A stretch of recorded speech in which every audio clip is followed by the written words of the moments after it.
If you travel a lot, or you want premium sound at the office, maybe you like to sit in your favourite armchair at home and there's nowhere to put a desktop headphone amp, or maybe you're just strapped for space in general, then you might be interested in what I've got to show you today. What's sitting on my desk here is the Enleum HPA-23RM.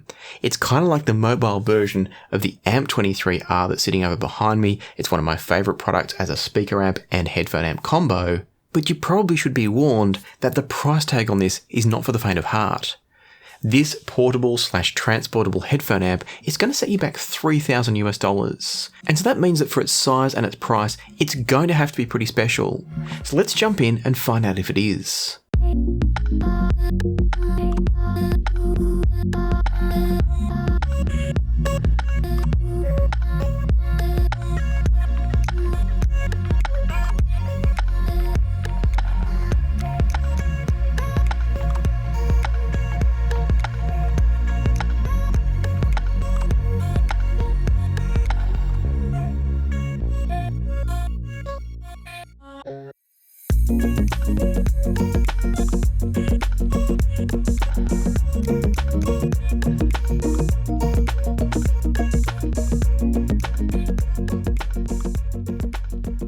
In addition to a fairly extreme price tag, the HPA-23RM has a few other things going for it. And that is that it offers you not just one, but two different amplifier circuits. The 23RM has both a voltage-driven circuit, which is similar to most normal headphone amps, but also a current-driven circuit, which is kind of an area that Soo-In Che, who designed this, he's one of the brains behind the Bakun brand, if you're familiar with those. This is one of the things that kind of put them on the map in the first place, them being Bakun. I'll come back around in a little while and explain what it means to drive with a current drive versus a voltage drive headphone amplifier. But the key thing I want to point out just by way of introduction is that the HPA-23RM has both of those circuits in there. And so essentially what we have here is kind of a simplified version of the AMP-23R circuit from the full-size desktop headphone amp and speaker amp, but then there's also a dedicated current drive circuit built in there as well. So there's quite a lot packed in here, especially when you take into account the size of the device. What else is going on inside is that regardless of the circuit you use, it is a fully discrete circuit, and again it's a zero feedback circuit. It means it's probably not going to measure as well, but the sound is often sweeter and more natural to my ears. Not always, there are definitely exceptions to that rule, but I do find myself often preferring zero feedback. Just like the AMP-23R, this uses a variable gain control for the volume as opposed to having fixed gain and then attenuating the amount of signal that goes into that circuit. And so the way the HPA-23RM works is that as you turn the volume control, it's going to actually increase the amount of gain applied to the signal. Whereas what most traditional amps do is they've got a fixed gain of say plus 6 dB, and then they're going to attenuate the amount of the input signal that gets through to the output stage. Now, I'm sure there's pros and cons in both directions for the different approaches. I've definitely found that I like the way that it works in the HPA-23RM and indeed in the AMP-23R. The good news is that if you've heard my review of the AMP-23R and you know that it does some pops and some clicks as you change the volume, that's not happening in the case of the HPA-23RM. In terms of power, the HPA-23RM will output about 1 watt into a 30 ohm load. That's with the current drive circuit. And then the voltage drive circuit is actually half as powerful at 500 milliwatts into a 30 ohm load. Now that might sound like not very much, but when you actually look at the majority of headphones on the market, unless you're looking to drive something like a Svanar, an Abyss 1266, an HE6 SE, etc., then 500 milliwatts is absolutely plenty. And on top of that, this is where the current versus voltage mode comes into play.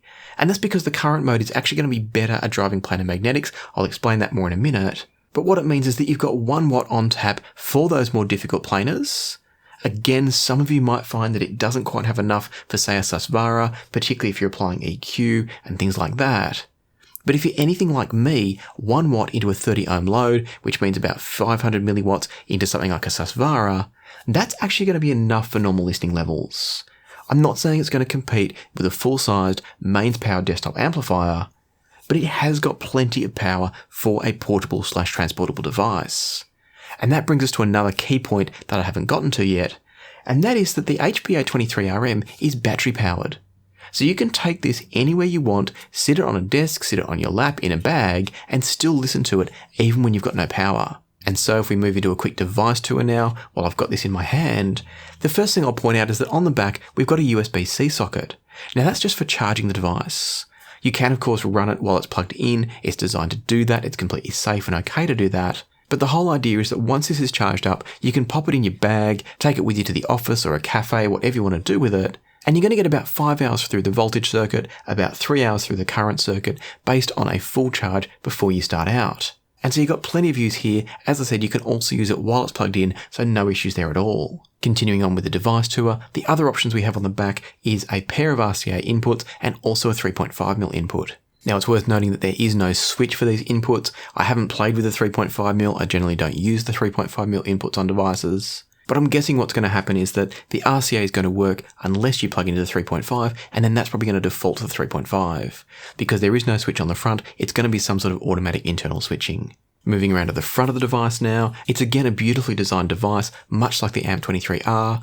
You've got these lovely sort of sculpted fin cutout things here. I'm guessing that in addition to these looking pretty, it's going to provide a bit of extra surface area for a heat dissipation. This does get quite warm as an amp, nothing silly or crazy, but definitely warm. And by the way, the entire case is made of aluminium, so it's going to be one great big heatsink to help keep it cool while it is running. Now I say to help keep it cool, it runs warm. The point is it's not going to get too hot because of all this surface area dissipating the heat. And then when we come to the front of the device, there's just a few things to talk about here. It's still pretty simple. Over on this side, we've got a gain switch. So even though it's got a variable gain through the volume control, it does still allow you to put it into 2 different gain modes in case you need a bit of extra power for, say, high impedance headphones. And then as we move along, we've got a 3.5mm socket for the voltage output. We've got a 6.3mm socket for the current output. We've then got a power light here that shows you the status of the battery when it's charging and also as it's discharging, so you've got a sense of how long you've got left in the battery power there. And then finally, we've got our volume control, which is also your power switch. And there's a couple of things to go into detail about on this front panel. Starting with the volume control, when you first switch it on, the initial part of the range of the volume control is inactive. There comes a point in the volume control and it's about the 9 o'clock position, and once you go past that, it then actually activates the amplifier circuit. So essentially, this is like a standby mode when you have it below 9 o'clock. Then as you go above, you might be able to hear the sound. That little click was the amplifier circuit engaging and starting to send the signal out through the outputs. So in other words, when you first turn it on, there is a bit of a pause while it does its diagnostics, makes sure there's no shorts or issues with the outputs, and then it activates the circuit ready for you to go past that 9 o'clock standby position. The other thing that I wanted to talk about on the front panel here is the use of the 3.5 and the 6.3mm output. This is something I'm not a huge fan of. I kind of understand why it's been done because the voltage output is actually really good for IEMs. It's a lower output, as I said before, it's got half the output of the current circuit.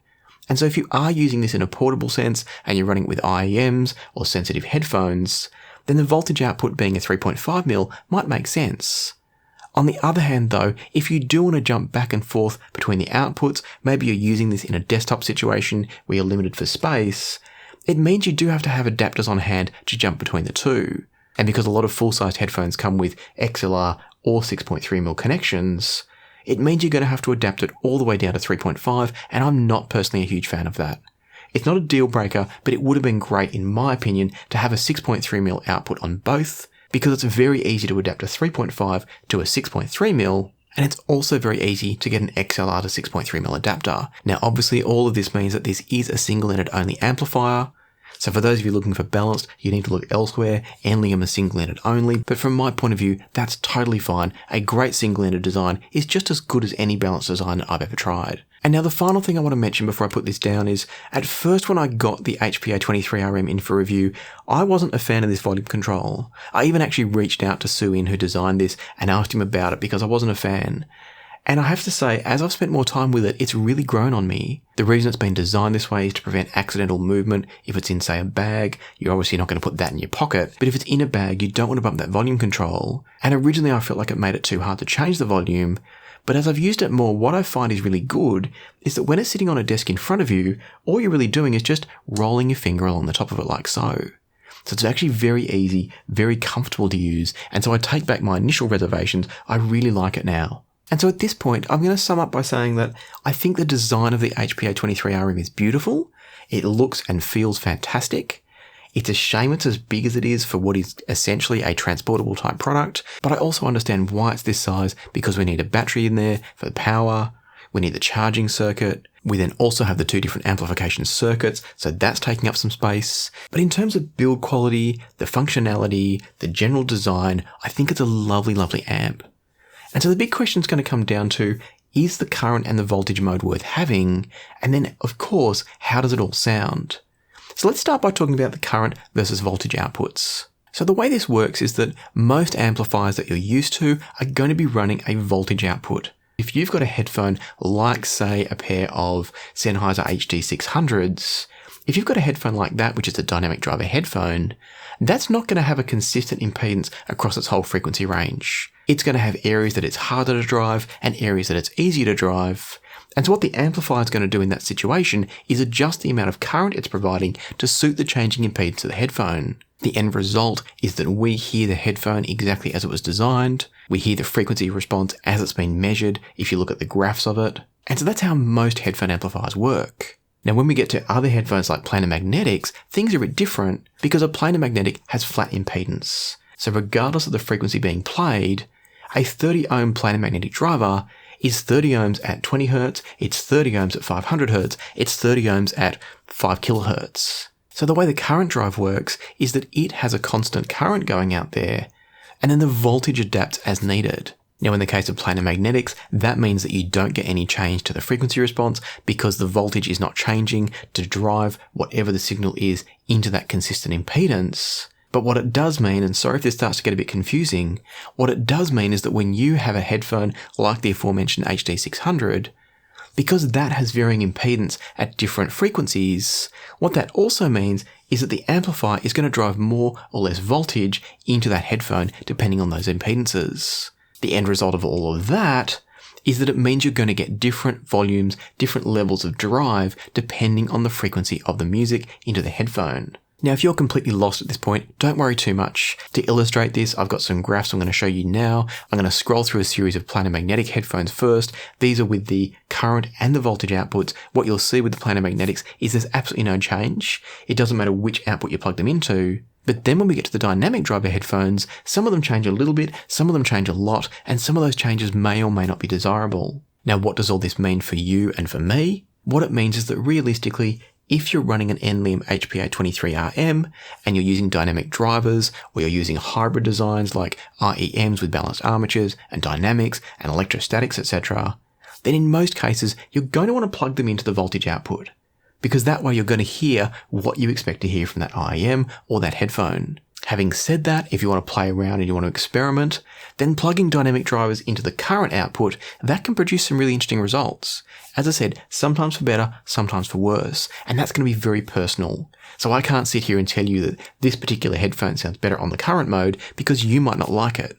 It might be to my taste, it might not be to yours. On the other hand, if you're running planar magnetic drivers, then their very flat impedance from the bottom to the top of the frequency range means you can actually get the most out of those through the current drive, and I'll explain that a little bit more in the sound quality section in just a moment. The one final thing I want to say before we get there though, is that it's worth noting, as I said before, the voltage output is lower, and that's great because that's the output you're probably going to want to use if you're running something like an IEM, and this works beautifully with IEMs. Because again, it's not going to mess with their frequency response. And also, you've got a lot of volume range to work with. The IEMs that I tried were all operating at about 50% volume. So you've got plenty of range to get out of any channel imbalance, although I didn't really notice any from the volume pot. And then you're up into a very usable range of the volume control with no background noise, no hiss, no issues. So for those that want a super high-end IEM amplifier, this could be a really good option. But to better understand that, let's jump over now and start talking about the sound quality of the HPA-23RM. One thing that I want to mention before we get going is that the way the volume control works, I said before, you don't get the pops and the clicks as you're changing the volume on this one. But what you might get during the switch on and the switch off, depending on the headphones, you might hear some slight clicks or pops in the initial switch on and the initial switch off. It wasn't anything dramatic, it wasn't anything to be concerned about in my opinion, but it does do it, so I did want to flag that. Because the HPA-23RM has the different drive modes, it was a little bit hard for me to describe the sound quality in one simple statement. And so instead what I've decided to do is run through a handful of different headphones from both outputs and share with you what I heard. My first test was with the ZMF Caldera headphones. These are a planar magnetic, meaning they've got flat impedance and should sound exactly the same in terms of frequency response between both outputs, and indeed they do. Listening to Skin by Jamie Woon, the first thing I'd say is that everything sounds just clean and natural from the HPA-23RM. There's a cymbal in the right channel of this track, it sounds very realistic, very natural. So there's no sense of glare or harshness or metallicness or indeed roll-off. There's nothing going on that's overly colouring the sound, to my ears at least, from the 23RM.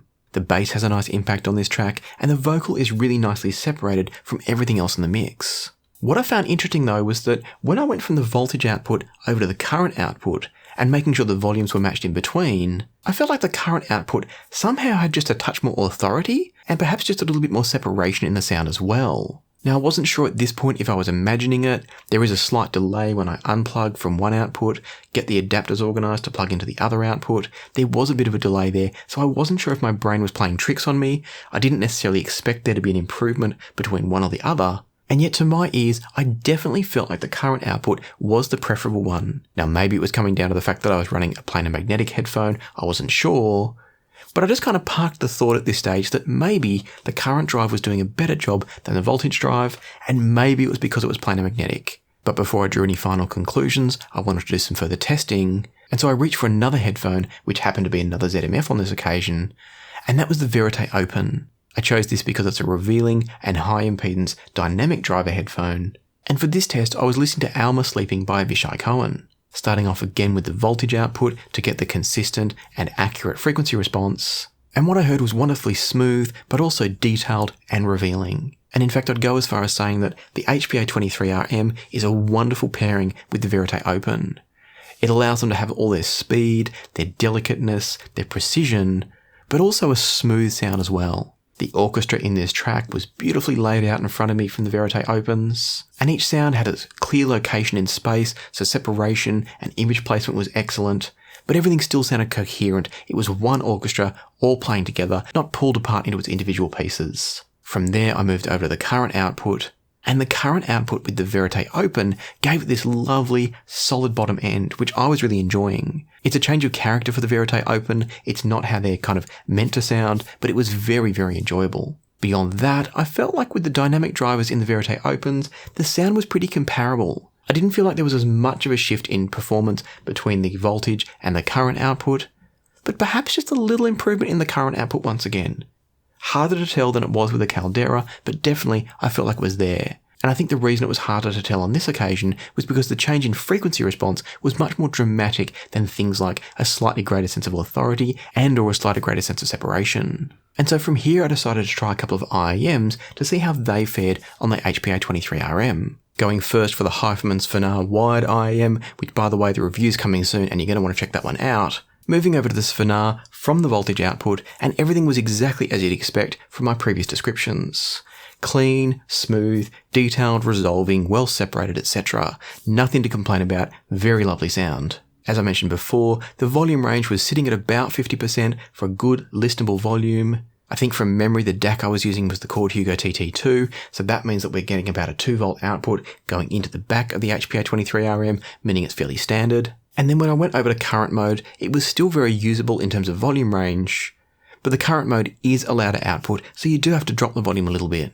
Once again, now being a dynamic driver IEM, the frequency response shifted a little bit when going between the voltage and the current mode, probably not as dramatically as what I heard from the Verite Open, but the key thing is that once again masked a little bit for me the fact that I feel like the current mode is doing a better job. Now I ended up reaching out to Sue Che from Enleum at this point to ask him if what I was hearing was my brain just making it up, playing tricks on me, or if there was something about the way the circuits are working that might have altered my impressions. And indeed he did confirm that there will be, or can be, sonic differences between the two circuits, because they are driving the headphones quite differently. What that means to me and my impressions was that I consistently felt like the current drive mode was just controlling the drivers better. I felt like everything was more precise, everything was more under control, it was giving me better sense of separation, better sense of resolution and detail, and whilst it was only a very small margin, wherever possible, I would be favouring the current drive mode. On the other hand, that does mean that if you're using anything other than a planar magnetic with flat frequency response, or there's a few selected IEMs out there, like the 64 Audio, where they apparently have flat frequency response as well, or I should say flat impedance. Unless you've got a device that has flat impedance, the moment you go to that current mode, it is a little bit of a lucky dip as to what you're going to hear. You might prefer the frequency response from the current mode, or you might not, and that's the one challenge that we have. As a great example, one of the other IEMs that I tried was the Thieaudio Prestige Limited. And that's another one I've got coming up for review, by the way, so there's plenty of great stuff coming. Make sure you hit subscribe and ring the notification bell if you want to see these.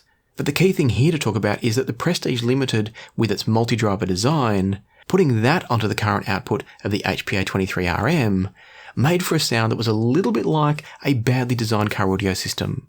What I mean by that was that it was like there was a subwoofer in the boot of a car that was badly tuned and just turned into this massive boombox. It was unenjoyable, it was too thick in the bass, and therefore you would always want to use an IEM like that one over on the voltage drive. And so at this point I was in a little bit of a conundrum. And that's because I really loved what I was hearing from the current output of the HPA-23RM, but it kept niggling at me that it wasn't quite as good when it went to the voltage output. The voltage output was still excellent, it's a lovely sounding amp, there is no doubt about it, but I kept wishing that everything could drive happily from the current output because that's where it sounded the best. And where that kind of led me to is that I think this is an amplifier that I would be focusing on mostly if you're going to be running it with, say, planar magnetic headphones in a desktop, traveling, bedside type situation. It's great that it can also work for you on the go with IEMs if you're just kind of out and about, you're sitting in an airport, something like that. It's wonderful. But where it really shines for me is when you're able to plug in a planar magnetic headphone or IEM into that current output and really get the most out of it. Having said that though, so far I've only talked about it in isolation, and we're talking about $3,000 of amp here. So the big question now is, how does it stack up for that money? Is it as good as what you'd expect for $3,000? And so to help me put this into context, one of the most obvious comparisons that I had sitting in front of me was to see if the headphone stage of the 23RM was up to the standard of the headphone stage in the AMP-23R. In other words, Enleum's desktop amp versus Enleum's portable amp. Driving both amplifiers from the Chord TT2 once again, and starting off listening to Man from the Past by Tower of Power, I plugged in the Focal Utopia 2022 model into the voltage output of the 23RM and the only output of the AMP-23R, and starting off from the full-sized AMP-23R, the vocal in this track through the Utopias was nothing short of magic. The separation and layering are just brilliant. And then as I switched across to the portable, it was very similar in many, many ways. And in fact, the only things that I really noticed specifically on this track with the Utopias was I feel like the separation pulls back a little bit. You don't get quite as much sense of space between the instruments. And I feel like the treble is just a little bit less refined on the 23RM. And so essentially it's exactly what I would expect going to a slightly lower priced, and in this case, maybe a somewhat compromised circuit. And I don't mean compromised saying it's a bad design. I mean compromised in the sense that anytime a designer has to miniaturize a circuit to go into a smaller space, there's less flexibility in terms of the circuit layout, the components that can be used, etc. And so it's very rare to find a more compact and lower priced device sounding as good or better than a larger, more expensive device. But having said that, we've also got the current mode here in the HPA-23RM, and that's something that the AMP-23R doesn't offer. And so moving over now to a planar magnetic headphone in the Mesa Elites, and listening to Someday Never Comes by Creedence Clearwater Revival, what I heard going between the two was that the AMP-23R had a bit more presence to its delivery. And I don't mean that it was thicker, it just had more sense of weight behind the notes. So each note itself was probably still the same, but it's like the delivery had more authority. It's like everything just had more meat to the bones without getting thicker. It's kind of hard to explain. I once again felt like the AMP-23R had a greater sense of transparency. I could hear into the music more, hear the finer details more. And likewise, that led to the separation being a bit better, where each individual sound could be picked out in space. This is all from the desktop AMP-23R. And so what I would say once again is that the AMP-23R is the better product easily, as it should be. It costs a whole lot more. It's a lot bigger. It's also a speaker amp. And therefore, I want to make it clear that the HPA-23RM is not just a portable version of the headphone stage out of the AMP-23R. They share a lot, they've got a lot of similarities, but it's not a direct kind of transfer. You're not getting exactly the same performance. And so to get a better sense of exactly what performance we are getting from the HPA-23RM, the final test that I wanted to do was to hear its performance up against the direct headphone output from the Chord TT2. And the reason I chose this, and I often did in the past, I haven't done it lately, but the reason I often do this test is because the output from the headphone sockets on the TT2 is pretty much a straight shot from the DAC. And that gives you a really good sense of what is being added or taken away with an external headphone amp. For this test, I stuck with the Mesa Elites so I could use the current mode drive here, and that was so I could give every chance to the HPA-23RM to deliver its very, very best. I listened to a few tracks, one of which was Jungle by Emma Louise, and the first thing that stood out to me was how nicely the vocals were separated by the TT2. The sound was crisp and clean, but not fatiguing at all from the TT2. And the sibilant sounds on this track, so the s and the t type sounds, those were just borderline sibilant. They didn't quite go too far, but you could hear the energy in them. At the other end of the spectrum, the bass on this track is quite tight, quite fast, not particularly deep. But that's what I was hearing from the TT2. When I then moved over to the current output on the HPA-23RM, what I would describe is that it brought character to the sound. Not colour, it didn't change the frequency response, it didn't make it thicker or leaner, but there was something about the sound. It had a character to it. It was just a bit different to what I heard from the TT2. I feel like the bass got just a tiny bit more authority and weight behind it. Again, it wasn't boosted. It was just more that sense of presence and weight. But on the other hand, I also felt like it dropped a little bit of texture, particularly in the upper mid-range area. The vocal came across a little bit smoother, a little bit less textured. And some people are going to prefer that. Some people are going to prefer what the TT2 was doing. The sibilance on the track that I mentioned before became a touch smoother from the HPA-23RM, again for better or worse. And what I would say was that there was no sense of lost resolution so much as a slightly smoother delivery from the 23RM. And that's great. It means the transparency is good from the HPA-23RM and that you're just getting a bit of character and a bit of smoothness brought along. I think those of you that are more absolute purists, you would see the TT2 as being the correct and appropriate sound, and therefore you would see this as colouring the sound. But for me, I feel like the 23RM was adding just a dash of magic to the sound. Now, whether you like that magic or not, that's entirely up to you. For me, that little tiny bit of smoothness, that little tiny bit of authority and presence, I found that it made the 23RM slightly more enjoyable to listen to in a lot of cases. I would happily listen to either of these. It's not to say that one's better or worse, but I was thoroughly enjoying what I heard from the current drive output of the 23RM. Now keep in mind that going to the voltage output, I do think there's a slight drop in things like that transparency and that separation, and so you are going to lose a little bit of ground on something like the TT2 if you're running voltage outputs, which means if you're running dynamic driver headphones in most cases. But it's definitely nice to see it go head to head with the TT2 outputs. And so where all this leaves us is that I think the HPA-23RM definitely makes sense for somebody that's got the money to spare, it's not cheap obviously, and that is looking for a really high quality portable or transportable headphone amp that you can take on holidays with you when you're traveling for work. You can have it in the office if you've got limited space somewhere. That's where I really see it working for people. It's obviously not really portable. As I said before, you're not going to put this in your pocket.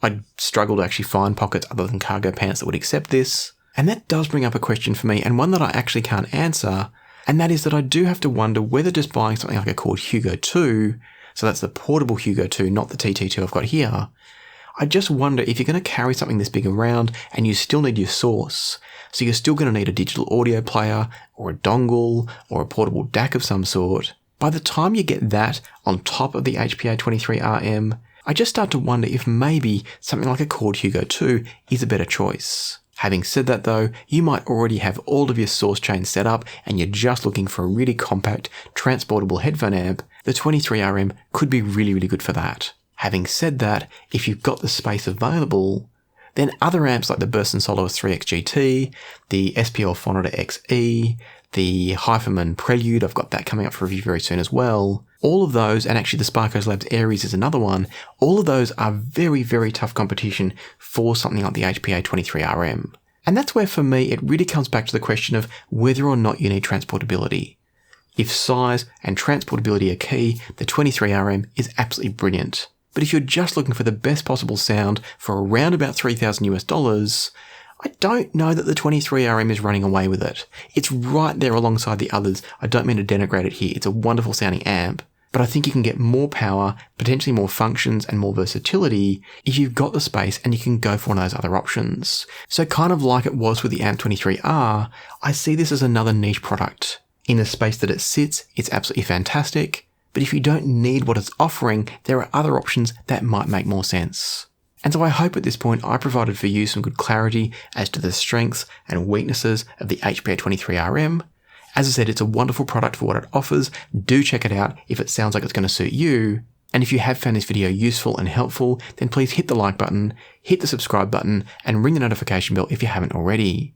But for now, let me leave it to the music. So happy listening, and I'll see you next time on Passion for Sound.